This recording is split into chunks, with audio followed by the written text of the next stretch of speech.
So I've just had breakfast of bacon and eggs and a cup of tea. Now,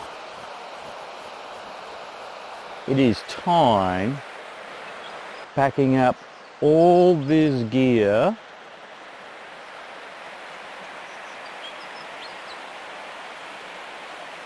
into this little beast right here. Okay, so let's get underway.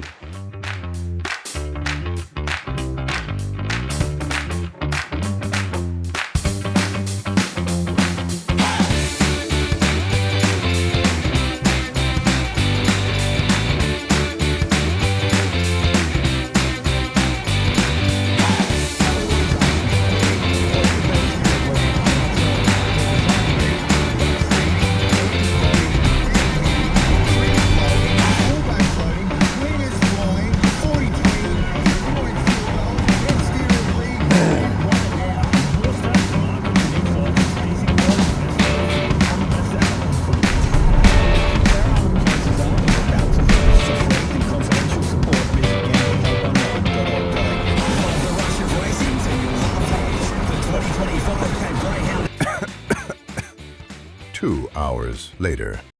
I'm just leaving Bathurst now. So we've been kind of solved the fridge issue. And what the problem is that on my Blue Eddy station, the 12 volt plug is being pushed back. And now it can't get a connection to the plug. So at some point in time I'll have to get in contact with Blue Eddy, just tell them what the problem is and probably have to get it sent back to them. But what they've done at JCar is... Yeah, sorry about that. It seems as though the action camera's card got full halfway talking about some stuff. So I had to pull over into a park, get some, remove some of the material onto my laptop so I can commence the waffle on again. So, able to resolve kind of the issue with my fridge to power station. The issue was that the plug into the power station looks like it's been pushed back. Now it can't get a connection to my fridge. So what we've done, so I went to JCar Electronics. So what we've done is got the same connection that's onto the fridge, but a 240 socket that goes into the Blue Eddy, and that has resolved the power issue for the fridge. So I've done that. I've done a quick shop, got a couple of items. Didn't get too many items because I spent far too much money like a couple of days ago. Didn't have to throw that much food out, which was okay. Went and filled up some bottled water, so now I've got about 4 or 5 litres of water for 3 days. And hopefully the campground where we're at Hill End will have hot showers. That's probably my main priority for today, is get a stinking shower. And probably might even go for a little bit of a prospect for an hour or two. Well, I'm on my way back to Hill End. So yeah, we'll leave you there and we'll speak soon. Just leaving the Hill End Foskey area. Been there for a couple of hours. Got 4 or 5 specs. It's kind of a little bit of work to get 4 and 5 specs there, because it is probably the most worked fosking area in Australia. And when I arrived, there was about 15 cars there. And they had a gold prospecting tour on for, I would say probably 6-7 year olds. run by the Hill End Prospector. Oh, I can't remember what his name is now. So yeah, they're in there. It was kind of enjoyable to watch them get in there, put some dirt in a pan, swish it around, and they would probably get down to a quarter size of left in their little pans, and they would hand it to him and he would just finish the cleanup of it. So yeah, and I heard that, you know, some of them got a little bit of gold as well, so that's good for them. So yeah, now I'm going to the village campground here in Hill End where I'm staying tonight. And the first thing I do after I unpack the car, shower, oh, please shower. Oh. Okay, well I will see you, I guess, when I'm at the campground. So here we are at Hill End in the village campground, which is run by, if I can remember correctly, National Parks. So what they have, they've got a camp oven stuff there. Looks like some people are going to go and do some cooking. Just over there, they've got a hot showers. Oh my God, I haven't had a shower for 10 days. That felt so good this afternoon to have a hot shower. Up the top here, there's about 35 to 40 sites here. These sites here looks like they're all the unpowered ones. Majority have a fireplace where you can have a fire going. There's my car right there. I'm on site number 10, and I would have to say site number 10 is the hardest site of ground that you couldn't even, or can't even pitch my tent there, even if I wanted to. It's just crazy hard ground. But all these sites here are all powered sites. So there's about 20-25 sites that are powered. What I wanted to show is up here, it's got kangaroos all over the place. Looks like trees are coming in flower as well.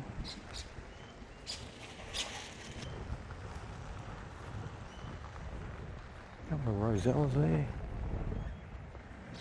Going crazy, but look at all the kangaroos. Jesus Louise. Alright, morning here at Hill End. I'd have to say that was one of the coldest nights I spent in that car. And how I knew that was going to happen is that up to this point in time, I'd come and watch a movie about 7:30, about to go and jump and have some sleep, and I don't have to put on sleeping blanket or anything like that. But last night, yeah, it went on straight away, so I knew it was going to be a cold night. But this morning,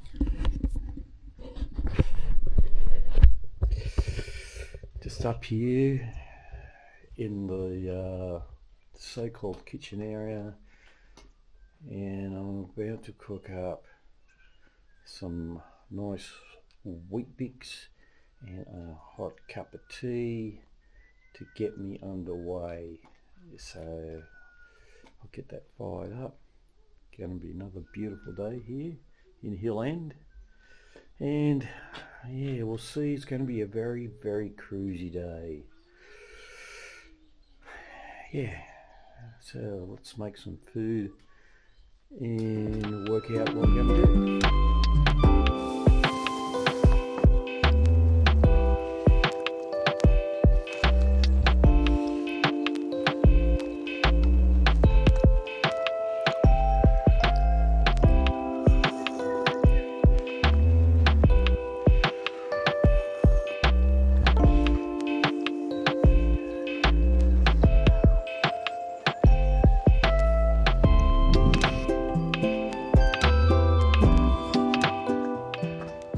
Pack up the car, and kind of travel out round Hill End today, look at some places. Although when I tried to start the car, it almost didn't go. It sounded like it was a flat battery in it, and I know the battery's kind of on its way out, but I thought it'd at least last this trip. See what happens,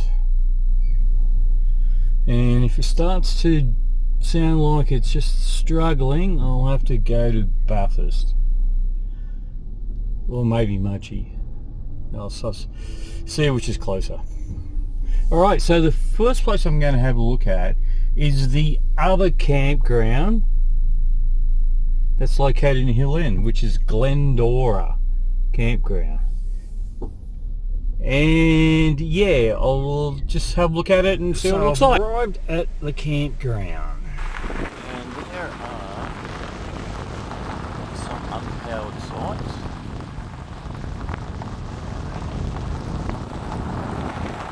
So, if my recollection is correct, the Village Campground, as well as Glendora Campground, are the same price to stay, either powered or unpowered.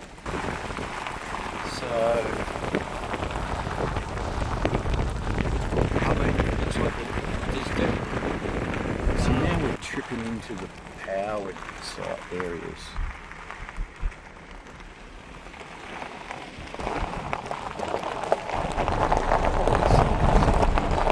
There we've got a village.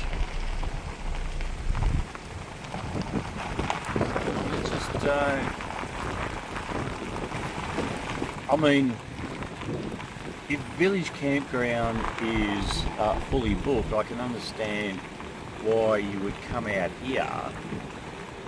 But if there are sites available,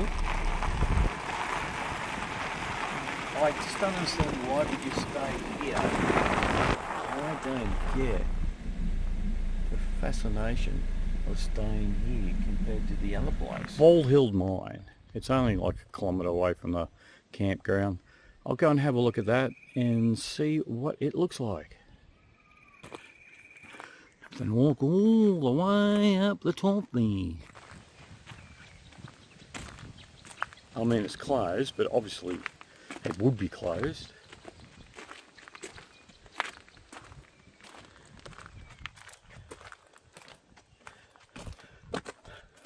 No doubt real men worked all these mines back in the mid 1800s or 1850s.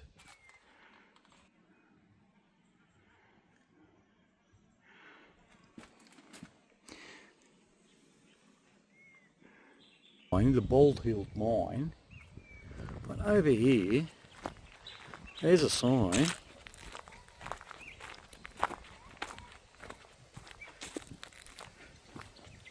that this was the original bridle track.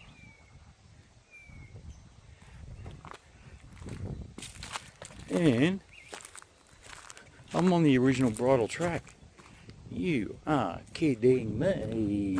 Just walking around near Bald Hill Mine. Nice creek down there. Obviously it looks like someone's done some work there. Some nice bedrock. It definitely would be worth having a go at it, that's for sure. But as I'm walking, I found this laying on the ground.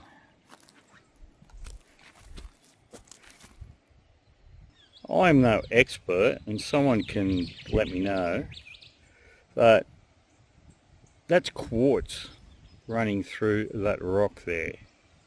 So if anyone could tell me if that is the case, it would be much appreciated. Okay, so I've just got back to the car from the Bald Hill Mine. Now I'm going to see if this car starts. It started. Alright. Good stuff. So I just got to remember, when I'm packing and unpacking the car, just make sure that, I mean, the lights are off, but there's a light at the back at the back door, make sure that door is just shut as much as possible, because I think that's what's draining the battery.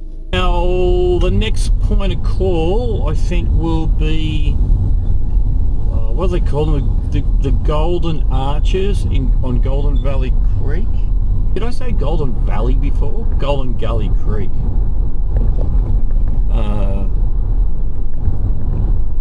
Yeah, go and go for a bit of a walk to the Golden Arches, see what they look like, and yeah, go from there. Right, so here we are at the famous Golden Gully Creek.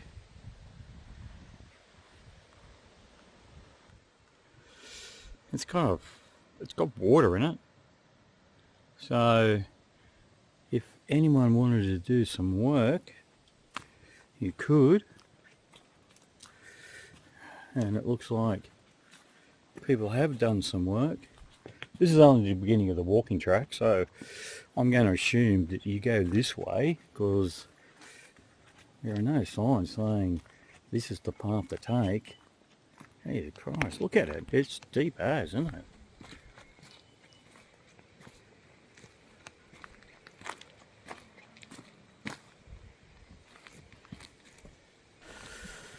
Oh wow, look how deep this is. Like people have had a crack around here. Oh, some nice, looks like there's some nice layers there. Looks like there's some little outlets feeding off as well. But I can't believe, I don't know if the camera does it justice, but how deep this is. I've seen videos before of this place, but I've never seen just the realisation of, like, when the water runs through here, it must just really run. Have a look at the layers there. Why wouldn't you get anything out of that? I mean, there's no water, obviously, but yeah, potentially, without having the whole thing fall down on you in the middle of nowhere and no one around. Yeah, it looks great. If you're, I mean, look, if you're into prospecting, which I like to do, and this is the place to come and have a look at, just historically. It's just unbelievable what it looks like. We've got an old mine, so let's just quickly have a look. Just on the outside, because frankly, being a loser that I am, I can tell you what would happen. Touch wood. Today with the day, it'd just want to come down. I mean, I'm no expert in any of this stuff. I would never claim to be. Just amazing. There's a tunnel in there, you can't even see in there. My men were men back in the 1850s. That's all I can say. Men were men. Just walking up here. My God, what is that? Is that what they call water? Holy moly. Alright, so I climbed up a little bit. Just have a look around. My God. You see all the quartz here.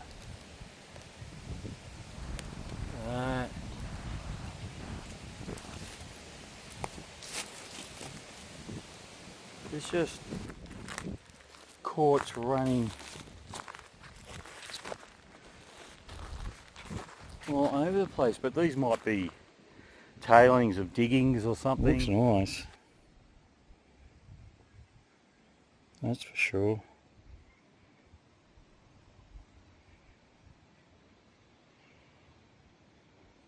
So it looks like this tree is just hanging on there. Alright, so if anyone is actually watching this channel, can they tell me what all this white stuff is? My stupid guess is it's sulfur oxidizing. Is that the right terminology?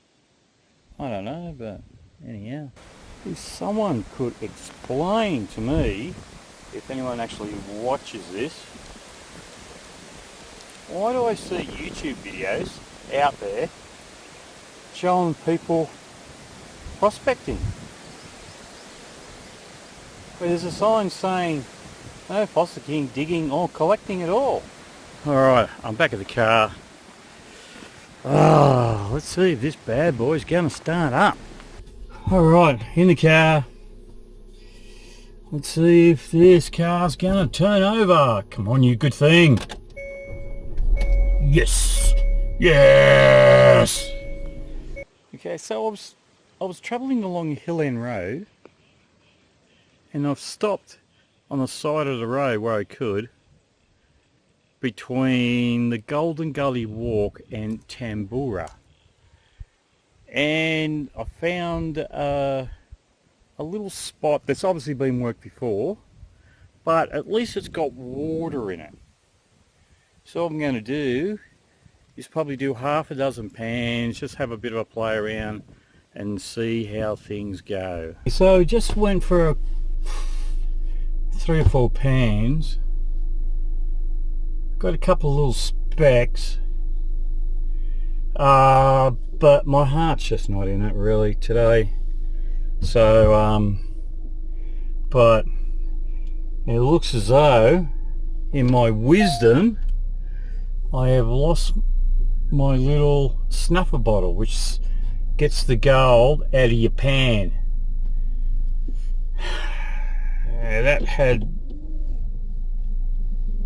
some gold in it. I don't know how much gold it had in it, because I definitely didn't empty it yesterday. I hope I emptied it the day before, because I got some nice gold then.